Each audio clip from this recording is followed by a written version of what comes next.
Hello to all of you unconventional conventionists. Welcome to Rocky Talkie. I'm Nicki. I'm John. And I'm Aaron. Hi, John and Aaron. Hi. Hello, Nicki. How are you guys? I'm just chilling. Just chilling? Yeah. Cool. I'm fantastic. I'm doing good. My week was good. I am exhausted currently because I recently did a 24-hour stream on Twitch this weekend. Woo! In which I streamed for 24 straight hours. Well, 24 straight hours is kind of misleading because I did take 2 half-hour breaks and I did nap for an hour. I thought you were going to say they were 24 gay hours. No, they weren't, unfortunately. No, they were 24 ace hours, but I did take about a total of 2-hour breaks. 1 hour I did actually nap on stream with the camera on me. That was an adventure. Hashtag content. Yep, it is. I Content would like is content. to ask about that. Yeah. Because how did you just successfully nap for an hour?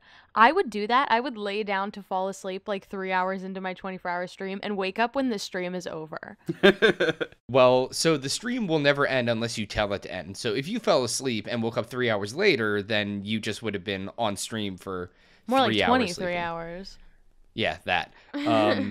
I set multiple alarms and I put the phone on my face so that when it went off, it was vibrating on my face and it woke me up. I also still wore my headphones, so people were able to spam voice, like audio cues and stuff while I was sleeping. So I didn't really sleep. It was just a very restful sit there and not talk and not do anything hour, basically. A break from constantly keeping people entertained, eh? Yeah, basically. But it was a great stream. I pulled over 100 new followers, about 70 new subscriptions. I made about $600 in that 24 hours. Wow. And my viewer average was 120 people. It was fucking wild. Turns out people like to watch other people suffer. Who would have guessed? Yep, and I slept basically all of Sunday. And today I've been dragging like no other because I was up for 24 straight hours, constantly talking, constantly making contact and engaging with people. Then I slept for 24 straight hours. So I am bad with a capital B right now. Oh, no. Oh, yeah. What about you, Aaron? How was your week? Oh, pretty good. Pretty good. Mostly been ramping up for Rocky stuff. We have a show tonight, and then Meg and I are flying to Pittsburgh at the end of the week. But big thing that happened to me is my cat decided that today was the day that I was going to have to go buy a new Apple keyboard. What? What did the cat do? Beetlejuice decided that my keyboard needed a helpful glass of Diet Coke all over it late last night while I was writing this script. And my dumbass didn't unplug it fast enough, so it no longer has an S key or a T key. The D key gives you a capital F. That's interesting. So this morning I had to run. It was fine. There's an Apple store just 5 blocks, not even. It's 3 blocks away from our apartment. So I just ran over to the Apple store and got a new one. $148 for a fucking Apple keyboard. That's wild. I literally built my own keyboard for $140. Oh yeah, I mean if I had time, energy, effort, any of those things, it would be on the table, but I just needed a keyboard for work today and to finish writing the script and all these other things. So I was just you know what, I'm just going to go do it. That was perfectly pleasant. It only took 15 minutes. I was able to run over there, come back, had my new keyboard in hand. But yeah, that was my exciting morning. How about you, Nicki? What have you been up to this week? It's been a good week. In the middle of the week, around I think it was Wednesday, I had my besties, Andrea and David, over. We had a sleepover, and we watched Encanto for the 100th time. It was awesome. But now I've pretty much just been try-harding and gearing up for this FNS Ordinary Kids Joint Show, which I'm very excited for. I love joint shows, and I can't wait to make a relationship with a fellow New Jersey cast. Love it. Yeah, it's gonna be really fun. I'm very excited for it. Very cool. But other than that, I've not been doing anything. When's that show? You want to plug it? Yes, hold on. Let me look at the calendar because I don't Plug know how me. to work. That show is going to be Friday, February 18th. It's in Red Bank, and it's FNS and The Ordinary Kids, 2 casts, 1 stage. Love it. Me too. Oh, God. Okay, I feel like a D key making a capital F. All right. With that, let's get started with our first segment.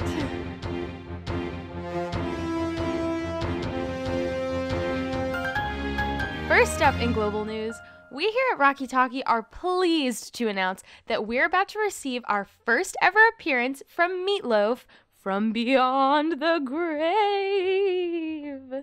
Okay, cool. So he filmed something before he passed away. That's being released, right? Yes. Why you doing a spoopy voice? Because he filmed an incredibly ironic episode of Ghost Hunters. Ooh! Oh, come on, Nicki. That's not news. Meatloaf was super into ghost hunting and just like the paranormal in general. In fact, he'd been making pretty regular appearances on Ghost Hunters since the first time he teamed up with the crew for an investigation. That was like back in 2009. In fact, he and the show's lead, Jason Hawes, were buddies. In a recent interview with Loudwire, Jason commented that a lot of people don't realize with Meatloaf is that he's been investigating claims of the paranormal for a long time. That's actually what sparked our friendship, and we've been hanging out ever since. Well, Meatloaf and his friend Jason are about to be reunited on screen for a final time. They filmed their last episode together back in September of 2021, where they investigated a farmhouse. According to Loudwire, terrifying rumors of otherworldly spoopiness had been plaguing the property for decades, and the farm's new owners wanted to make sure their new mortgage didn't also include any ghosts. As someone who has had a mortgage in the past, they'd have to be specified in the terms of the contract. Otherwise, those ghosts are just squatters, and you'd have to call the ghost police to have them forcibly evicted. Will Meatloaf and Jason call for help from police to forcibly evict the spoopy ghosts from the farmhouse? You'll have to tune in to Discovery Plus to find out. Meatloaf's Ghost Hunters episode will premiere on February 12th, 2022. The Travel Channel included in the show's description in memory of our friend and fellow paranormal investigator. We were blessed to have spent one last investigation with you. And who knows, maybe this is only Meat's last mortal episode. That's the nice thing about Ghost Hunters. He can always come back as an episode subject whenever he wants. Maybe he'll jump in sometimes to make sure his pal Jason gets extra good episodes from time to time. Nicki, we can only hope. Speaking of Meatloaf, Little Nell recently gave an interview to the Sydney Morning Herald where she dished on some of the celebs that she's had the fortune to work with over the years, including Meatloaf. We'll get to some of the others in a sec, but it did seem as though Nell and Meat were pretty close friends from the moment that they met on the set of Rocky Horror. Nell recalls, I had never heard of Meatloaf when into the rehearsal room sauntered a confident, baby-faced Texan chubster. When he opened his mouth and began singing Hot Patootie, our hair stood on end. We were blown across the room and pinned to the wall. He had the voice of an angel with the power of a jet taking off. When asked if she'd ever had an on-set love affair with Meat, to match her on-screen one, Nell commented that no, she hadn't, but that one of the other Rocky cast members certainly had. Oh my god, really? Who? Nell, the classy bitch that she is, declined to name them, stating that she feels it's their story to tell. But Meatloaf had an on-set pickup line. I was voted the best kisser at my high school in Texas. My friend replied, well, I can't let that opportunity pass, promptly kissed him and said, it's true. You are the best kisser of your high school in Texas. Damn. Well, that's a pretty good comeback. Come on, we all know who that is. Nell and Meat stayed in pretty close contact ever since filming, often visiting each other and hanging out. Although it wasn't until after his passing that she found out he was such an outspoken anti-vaxxer and anti-masker, a fact that she seemed really horrified to learn. She said, I was lying on my sofa after a huge day when a friend texted me that Meat was dead. I was so shocked, the first close member of our Rocky Horror family. Later, I was doubly shocked reading he was a vocal anti-vaxxer as he was asthmatic with dodgy health. He had a great wife and family, was as sharp and fun as ever, fantastic with his fans, yet unvaccinated? It beggars belief. You can believe science or Facebook. Meat was so loved and now much missed. That's kind of a big slight to Jonathan Adams. I'm just saying. I mean, No, the man seriously, died like forever ago. He was in the stage show too. Right? And Charles Gray? He was in also? the second, like the sequel with her, like that. Damn, Nell, cold as ice. This interview didn't just include meat anecdotes, however. Nell also reminisced about being a student and selling vintage clothing at an antique market across the hall from an amusing young man named Freddie Mercury, who would bang on and on about his band called Queen. Never heard of him. Same. Nell said, his trousers were always so tight, you could see exactly what he was packing. If I ever saw him tuck into a sticky bun, I'd warn him, darling, one more bun, and you're gonna burst out of those trousers. Imagine being able to give Freddie Mercury snarky opinions about fucking anything. Nell also had some fun anecdotes to share about her New York City nightclub, Nell's, that was open from 1986 through 2004. Everyone came. Giggity. Mick Jagger, David Bowie, Stevie Wonder, Dolly Parton, Norman Mailer, Robert Hughes, Quincy Jones, Christopher Hitchens, Al Pacino. But it was the mix of uptown, downtown that made it fun. Prince performed there after one of his Madison Square Gardens gigs. I worried that the floor was going to collapse. At one point during their chat, Nell's interviewer, Peter Fitzsimmons, commented that Nell should do her memoirs to tell all these cool stories at length, to which Nell responded, that's exactly what I'm doing. Oh, damn. That's going to be a very juicy read. I feel like Nell has got to have been one of the craziest members of the Rocky cast, with the coolest stories. That would be a great book to read, though. Did you know it was on the horizon, Aaron? No, I think this is probably one of the first times that Nell's really talked about it, at least in anything that I've seen. I, for one, certainly can't wait to get my hands on it whenever it comes out. Like, the Nell Campbell behind the music story is, yes, that's going to be pretty great. I am here for it. I just want to touch upon the fact that Nell remarked that it was a shame that Meat didn't get vaccinated despite having such a loving wife and family. And I just want to say, I mean, I guess it's pretty evident that he would do anything for love, but he won't do that. Maybe you should write your own jokes. That was pretty good. I'm glad to see you caught up with BuzzFeed from last week. What happened? Did they say that? Yeah, they used basically that as their headline. Rats. I thought it was original. Considering you didn't know, I'll give you a pass. That was original. Thank you. I'm very funny. Hi, very funny. I'm John. For those of you who are interested in checking out the full interview, we've got it linked for you in our show notes. And stay tuned. We'll have news from a new Nell book coming out for you soon. And with that, we're going to move on to everyone's favorite segment. Come, Mutiny News. Got him. Mutiny News. First up in community news, we've got a cool little announcement from our stage show fam across the pond. In particular, the sweet transvestite himself, Steven Webb. On January 29th, Steven went live with a video tweet where he shamelessly gushes about his favorite ever costume piece, his leather Frank jacket that he's been decorating himself with all sorts of his favorite motorcycle pins. He noted being a Harley-Davidson guy in particular. Aw, the Frank jacket is one of my favorite costume pieces too. Aw, shamelessly is the only way I ever gushed too. Keep it in your pants, gents. Don't tell me how to live my life. Anyway, Steven goes on to state that he somehow ended up with an extra Harley-Davidson motorcycle pin and wants to pair it with his shamelessly gushing urge to see his fans show off their favorite Rocky costumes. An extra pin I could never imagine. So, Steven has announced a costume contest. He's asked Rocky Horror fans to take photos of themselves in their favorite costume piece, send them his way, and he'll pick a favorite. The winner will receive his extra Harley-Davidson motorcycle pin, plus some souvenir 2021-2022 merch signed by the entire cast and band. Those are some pretty spicy goodies. Aaron, buddy, we know you can't say no to a Frank jacket pin. Are you entering? What piece would you use if you did?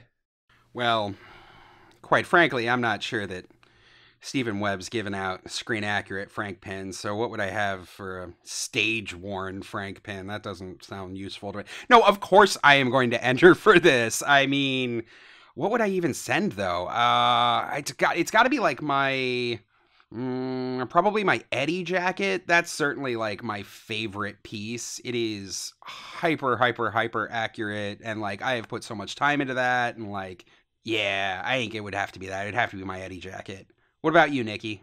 I don't think I would enter just because I don't really have that many like stellar costume pieces. Mine are pretty run of the mill. But I do really love my Rocky bra and like my Rocky costume as a whole because I feel like it emulates Rocky but still like shows true to my personality. And I really like it. I think it's very cute, very sexy, very fun. But no, I don't think I would. I don't think I would join the contest. But John, are you gonna win for us, buddy?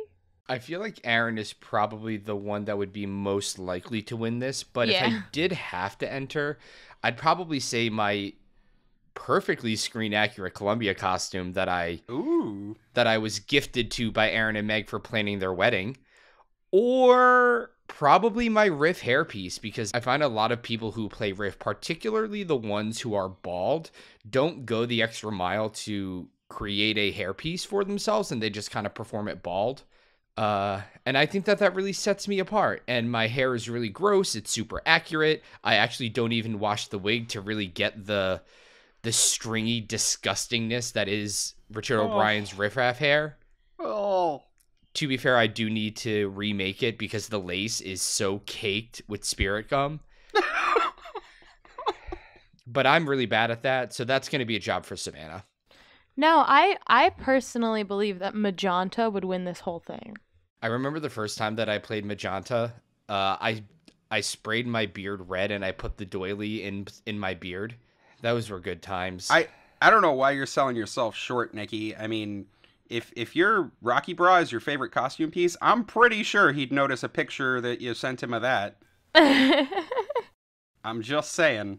Well, if any of our listeners are interested in entering, please let us know. We'd love to see the picture that you send in and cheer you on.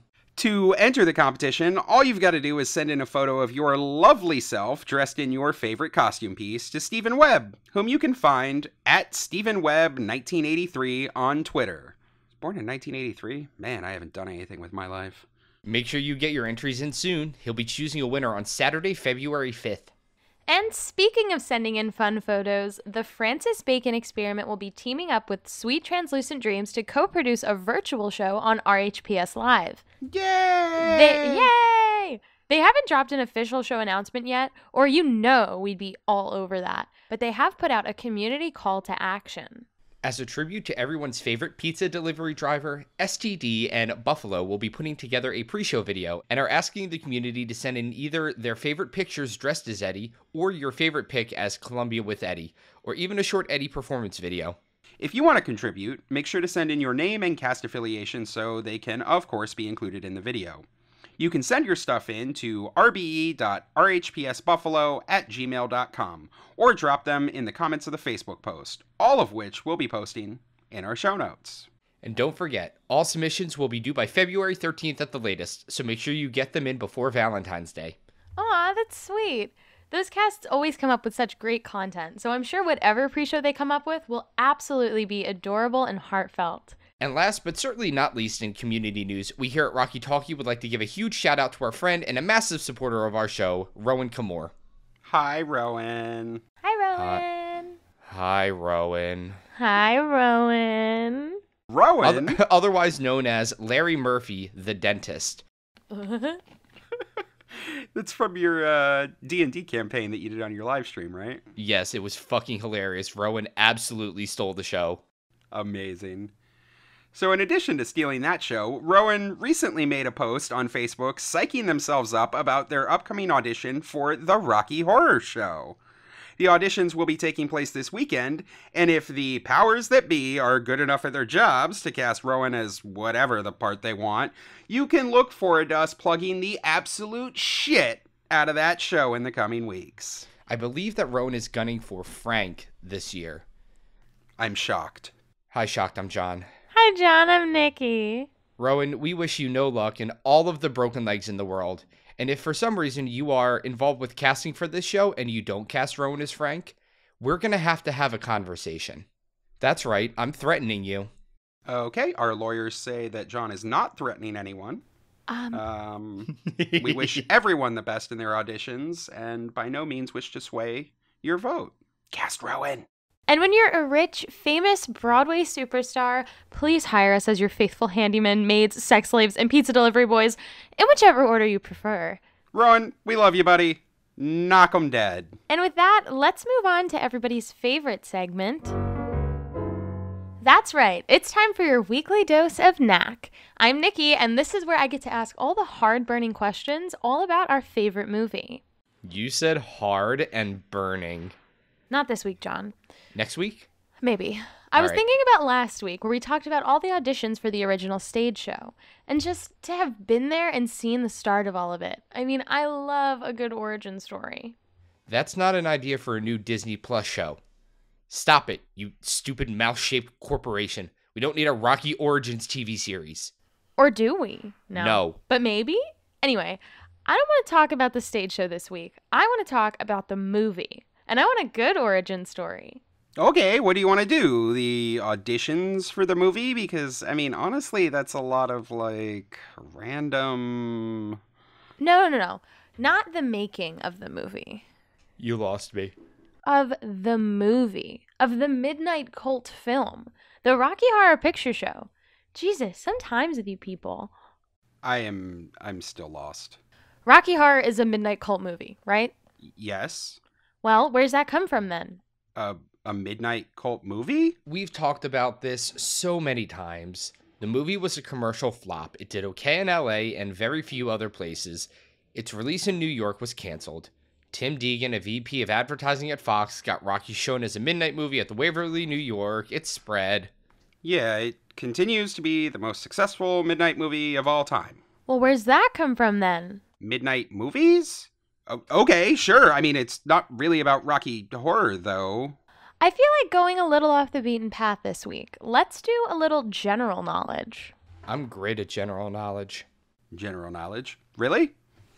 I've got Wikipedia too, don't worry. So yeah, Rocky's a midnight movie, and midnight movies started with what?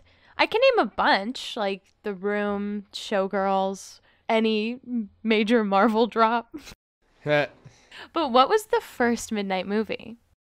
So the actual what is the first midnight movie question is debated. The first few are probably more like art films, but they did play at midnight. Regardless, the first midnight movie that attracted a huge audience was Alejandro I thought you were supposed to give the complicated names to Nicki. I really tried to give this one to her, but Why? she couldn't know anything this week, so I couldn't. Why would you give it to me? I don't know a word, and you all audibly sigh, and then you do it on purpose? Yeah, exactly. It's fun. This is hateful. Regardless, the first midnight movie that attracted a huge audience was Alejandro Jodorowsky's El Topo, which opened in December 1970 at the Elgin Theater in New York. You saw the Elgin and other theaters that caught on showing films like Freaks, Night of the Living Dead, Pink Flamingos, where the theater would get repeat customers coming night after night or week after week to see the films. This is all in the late 60s and early 70s? About when everyone who will work on Rocky Horror is polishing up their resumes, connections are starting to be made. Yeah, it's when stuff like Beyond the Valley of the Dolls comes out. That's the midnight movie that Jim Sharman took the entire cast to go see as, quote, research material when they were rehearsing the stage show. Why are there all these theaters that are showing midnight movies? I mean, obviously they sell tickets, but where's that come from then? A lot of the theaters were smaller, independently operated theaters, not big chains. They showed movies third run or older films that were cheaper to get the rights for, or more risque exploitation movies. You know, grindhouse theaters. I said we're not doing it this week, John. Maybe next week? Not that kind of grindhouse theater. These spanned the late 60s through into the 70s, and well, sure, some of them showed adult content. But grindhouse just kind of encompasses all those, cheaper theaters.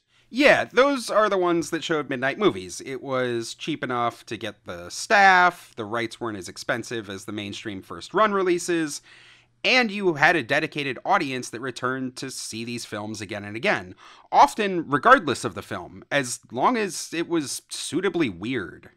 And that's still the same now for Rocky. Most casts still perform at local theaters, not big chains. Local movie theaters are one of the things that has held Rocky together for so long. obviously support your local theater. There aren't that many left, and that's kind of my point. Why were there so many of these grindhouse theaters back in the late 60s and 70s in the first place? I mean, obviously they sell tickets, but they aren't exactly like doing well. If you went into business as a movie theater, that's not where you would want to be. But there were tons of these back then. Where's that come from then? I think I see where this is going. I'm totally here for this. So a lot of those independent theaters, those grindhouse theaters, existed because of a court case in 1948. The United States versus Paramount Pictures, Inc. So this is a landmark case. Many people out there will know it as the Hollywood Antitrust case of 1948. Now, I'm no fancy legal scholar, but TLDR, it was ruled that the big Hollywood studios had gone way too overboard with vertical integration, owning the movie theaters, the distribution rights, the production companies, and having exclusive arrangements with what films could be shown. It broke up the big studios and resulted in having to sell off all their movie theaters. Now, that was in 1948. I think you can see how a lot of these newly independent theaters folded immediately.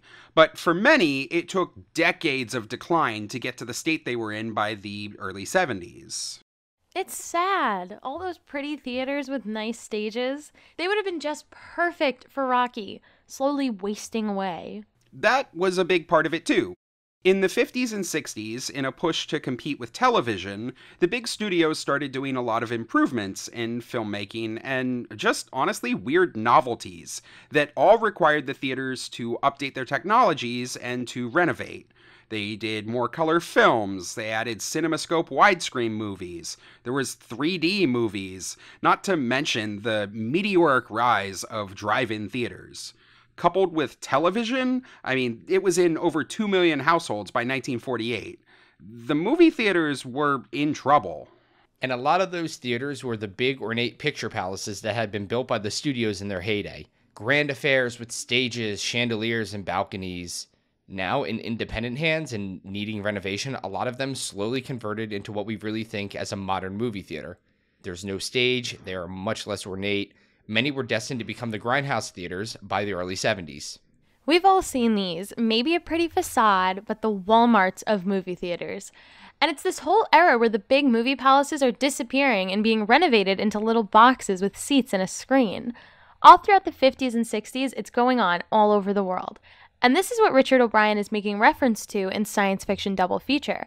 It's what Brian Thompson uses as inspiration in making the original stage show set design a dilapidated movie theater. It's this whole upheaval of the iconic institution that was the big Hollywood movie palace.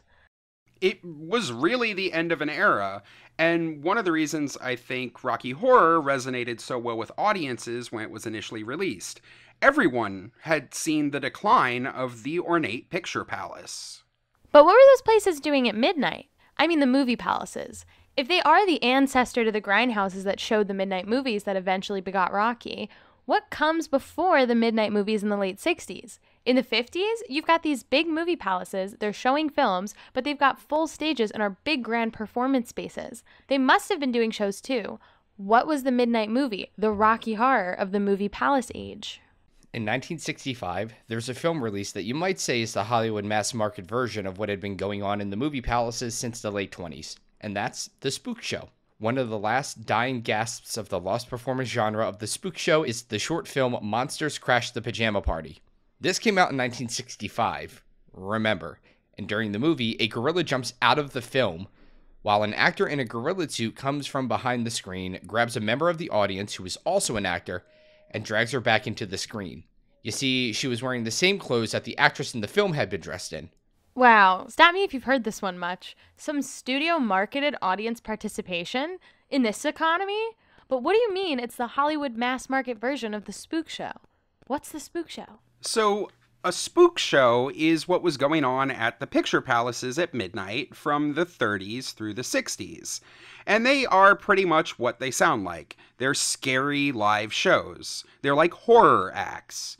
They came to popularity in the 30s, then obviously there was a little break, what with World War II being scary enough for everybody on its own. But then after the war, they were the popular late-night entertainment that often played at picture palaces. Well, up until the 50s and 60s, when all of those places started being demolished and renovated, and they started removing their stages. Right, but what were they? Where's that come from then?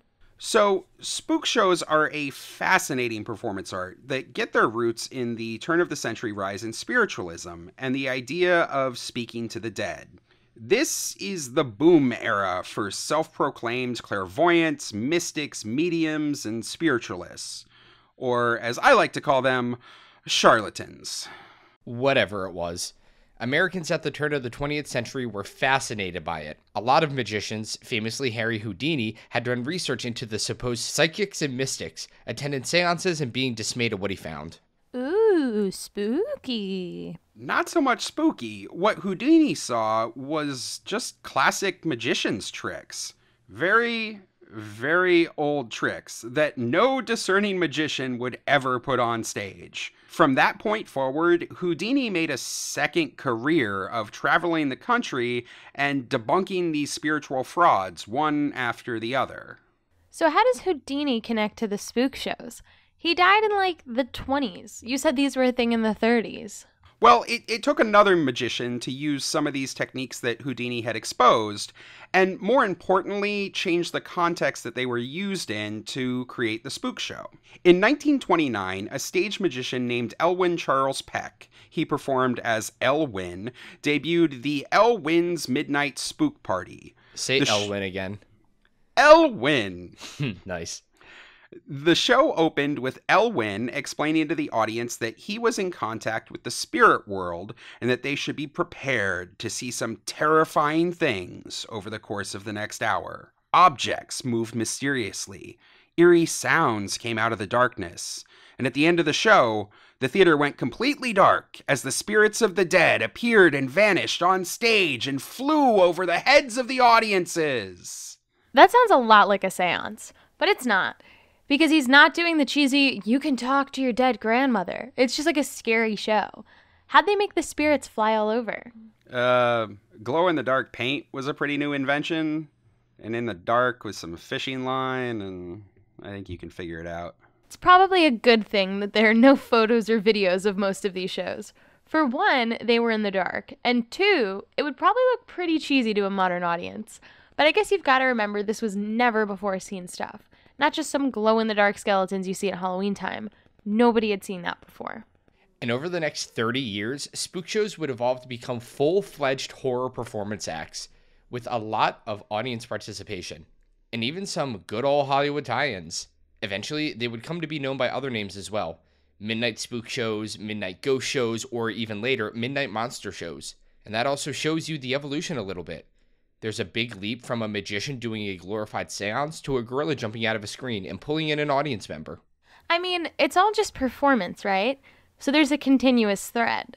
But I'm intrigued about the Hollywood tie-ins and audience participation. So I'll ask the question, where does that come from then? So what was initially a success for Elwyn quickly spawned imitators and other performers trying to do similar shows. And they were a big hit.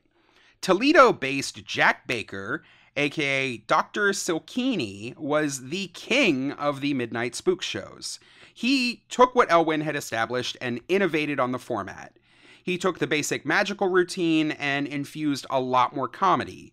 He added hypnosis into the act to get the audience more involved. He still had the big scary blackout at the end. That was pretty much the signature trait of the spook shows, was the scary blackout. And the blackouts happened often right at midnight. You'd see this on like their advertisements, like at midnight there's a blackout. And the Hollywood tie-ins? One of Baker's biggest successes that was quickly copied by other shows was the tempting allure of seeing real monsters live and in person. He'd bring out a mummy, Frankenstein's monster, or even the occasional vampire. They still had magic tricks, but the show was leaning a lot more towards a horror-themed review. Is this where all of those crazy old-timey posters and stuff come from? You know, see King Kong alive on stage, and don't come alone, girls. Separate the men from the boys, with the shrieking and the weird fonts. You know which ones I'm talking about. It is, exactly. They're promotional flyers for these crazy spook shows. They're kind of like the National Enquirer version of Hollywood and Hammer horror movie posters. They will thrill you, chill you, and fulfill you Well, maybe not that last one. Which is, I mean, what they were ripping off, by the way, when they would include things like Frankenstein's monster in their acts. They were literally using the Universal Pictures version of Frankenstein. Uh-oh, movie studio drama. But it turned out it was a good deal for the studio and for the Spook shows. After receiving a cease and desist letter from Universal, Jack Baker worked out a deal to officially license the Universal monsters. So now the Spook show would go on with the official monsters, and after the blackout at the end, the picture palaces would show the now classic Universal monster movie. Frankenstein escapes during the Spook show, and now let's all watch him up there on the screen. Oh, I get it. So it's basically a big elaborate pre-show. I mean, kinda. They started in the early 30s as these magical acts, merged with seances, added in dashes of audience participation and comedy and other kinds of circus routines, and then the horror monsters came in through the 50s. It evolved and it got more extreme as it did. Extreme how? Like scary? Near the tail end, they could often be pretty gory and exploitive. Early acts did things like having cast members run through the dark and grab your arm, or they would throw fake snakes and spiders into the crowd. By the end of the era of the Spook shows, though, the acts were cutting people's limbs or heads off, and there were multiple blackouts throughout the whole show. In one reported instance, a gorilla ripped through the audience, tearing the limbs off of audience members, who were obviously paid actors. I mean, it became pretty rambunctious in these theaters. One person screams out, another one leaps and grabs their friend. Suddenly, there's a whole cascade of this audience-driven, like, heart-pumping scares. And they also got a lot raunchier as they went on, too. Like, female assistants started wearing less and less and less and less. You can see the eventual decline as more and more theaters had to update and remove stages. More and more acts didn't have homes. And just the performances became more and more extreme to try to keep up. And they were just all shock value. I can see how we eventually get something like Monsters Crash the Pajama Party in movie theaters. Cut out the foreplay and the comedy, get the monsters running into the audience. Oh, by the way, the movie's about a pajama party. Wonder how fully dressed those women are. And that's what came before the midnight movies. Right, so Rocky was a midnight movie, which played in grindhouses, which themselves were remnants from picture palaces, where the midnight entertainment was the Spook show. And this was the era that science fiction double feature is wistfully lamenting. The days of going to an elaborate movie palace to see a lineup of classic campy horror movies, live performances, and apparently, who knows what else. But what about before that? Where did the picture palaces come from? I did say we'd go pretty far off the beaten path today. Not a problem. That one is pretty straightforward. Wikipedia, research. At the turn of the 20th century, you saw the invention of the first practical mass-market movie camera. Shortly after, you saw film's inclusion in vaudeville performances in the early 1900s, and in 1905, the first Nickelodeon opened. Often housed in converted storefronts, Nickelodeons typically seated fewer than 200 people. Usually sat on hard wooden chairs, with the screen just hung on the back of a wall. A piano, and maybe a drum set, would be placed to the side or below the screen. Some larger Nickelodeons sometimes had the capacity for well over 1,000 people. Don't lie. Especially after the Panera Bread, we've all performed in venues that could take a few tips from those early Nickelodeons. I can't disagree there. But out of these small theaters of the 1900s and the 1910s came the movie palaces.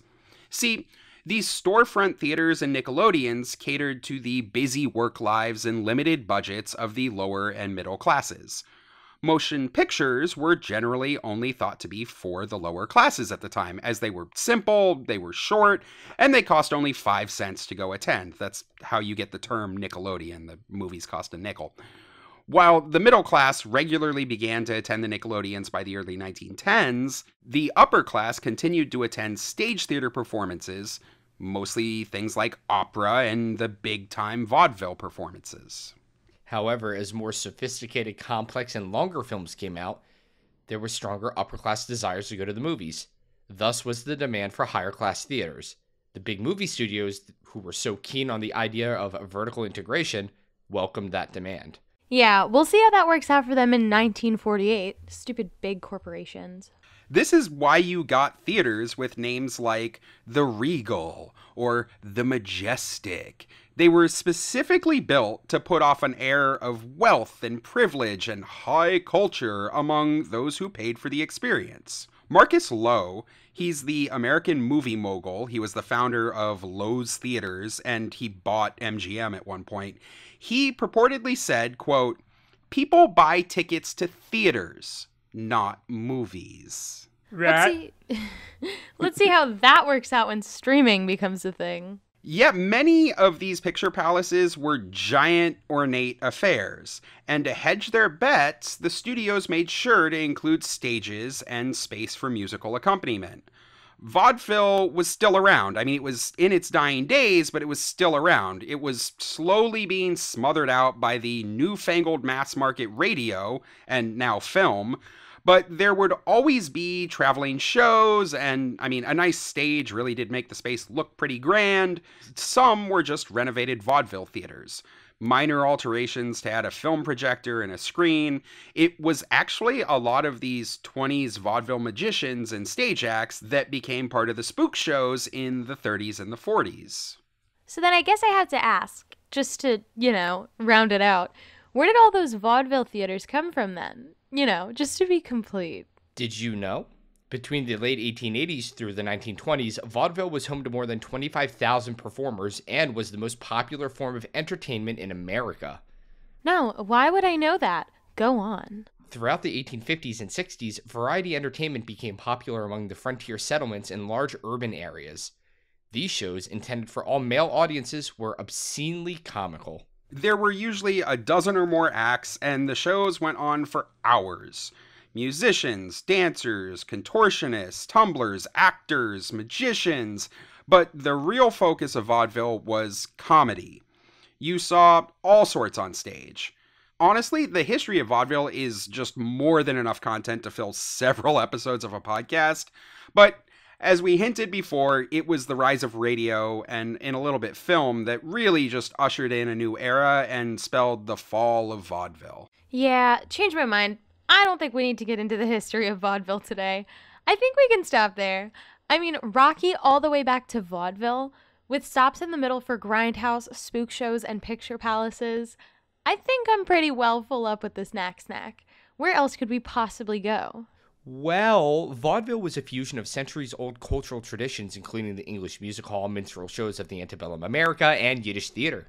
I said not this week, John. Not to mention the whole history of B-movies on late-night television, how they tie into the midnight movie experience, and how they are reminiscent of the spook show hosts with people like Vampira. She's the precursor to things like Mystery Science Theater and Elvira, and we didn't even touch on burlesque. I said not this week, John. Sorry, I got in a Wikipedia hole. And that's our show. We want to thank Rowan, FBE, STD, and everyone else who wrote in. Your mom for blowing me last night. Shut up, bitch. Thank you so much. And as always, we'd like to thank our writer Jacob, our producer Meg, and our editor Aaron from Tennessee. We appreciate all your work. If anyone has a question that they'd like us to answer on air for Nicki Asks a Question, or some community news that they'd like us to talk about, or even a cool story to share with the community, we'd love to include it on our show. Just go to our website, rockytalkiepodcast.com, and fill out our contact form to tell us about it. If you're enjoying Rocky Talkie, please help us out by rating, reviewing, and subscribing to the show. It makes the podcast more accessible to new listeners, which helps us to really grow the show. And if you want even more Rocky Talkie content, check us out on Facebook, YouTube, Instagram, and TikTok, all at Rocky Talkie Podcast. We'll talk to you all next week. Bye. Bye. Nicki, have you ever listened to a CD before? CD's nuts in your mouth. Oh, fuck. Oh, my God. Bye. Bye. 63. Hold on, Cobweb is drinking very loudly in the background. Thirsty. She do be. That's what happens when you're fixed. Oh, God. Okay, I feel like a D key making a capital F. All right. With that, let's get started with our first segment. I did like that. That's funny as shit. Yeah, Nicki, you were funny for once. Good job. Women can be funny, John. They can, but you're not, so... We'll stop writing your jokes for you. All right. I just want to say, I guess it's pretty evident that he would do anything for love, but he won't do that. Maybe you should write your own jokes. That was pretty good. I'm glad to see you caught up with BuzzFeed from last week. What happened? Did they say that? Yeah, they used basically that as God damn their headline. Rats. I thought it was original. Considering you didn't know, I'll give you a pass. That was original. Thank you. I'm very funny. Hi, very funny. I'm John. The winner will receive his extra Harley-Davidson motorcycle pin, plus a souvenir 2021-2022 tour signed what? Poster? Is it a program? Is it a poster? The world may never know. What is it, honey? Maybe say program and poster and just hope for the best. They're going to sign the whole tour. Oria Duba better be in my fucking mailbox. And are asking the community to send in either Thor. Thor dressed as Eddie. I'd watch it. Both my legs fell asleep. Good. I'm going to get a Charlie horse and then I'm going to pass out. Good. Oh, God. You deserve it. No, I don't like it. Oh, I can't feel any of my limbs. Nicki just came. I'm suffering. It hurts so bad. John, are you colorblind? Yeah. I don't know you. Are you that's black and white colorblind? Or no, like, okay. there's like 10 people in the world who are black and white colorblind. I know. I always see them on TikTok. That's why, because I was like, you said you could. I don't know. I never asked. Yeah, and over half of them are lying. Yeah, probably. Because there are literally so few of them. No, I can't see color unless it's like bold and vivid. So colors that really like sit outside of like Roy G. Biv. What does it are look hard for like? me to see. Take a picture of something for Instagram, put it into a filter, and pull the saturation down about a third of the way. Oh, okay. That makes sense. All right. So yeah, colors that are not super bright and vivid are hard for me to tell apart. So that's why they bold my stuff. Okay. But where's that come from then? Is this a reference? Why do I keep saying that? But where's that come from then? Yeah. It's not a reference. It's just your through line statement. Okay. That's fine. I was just like, what do I not get?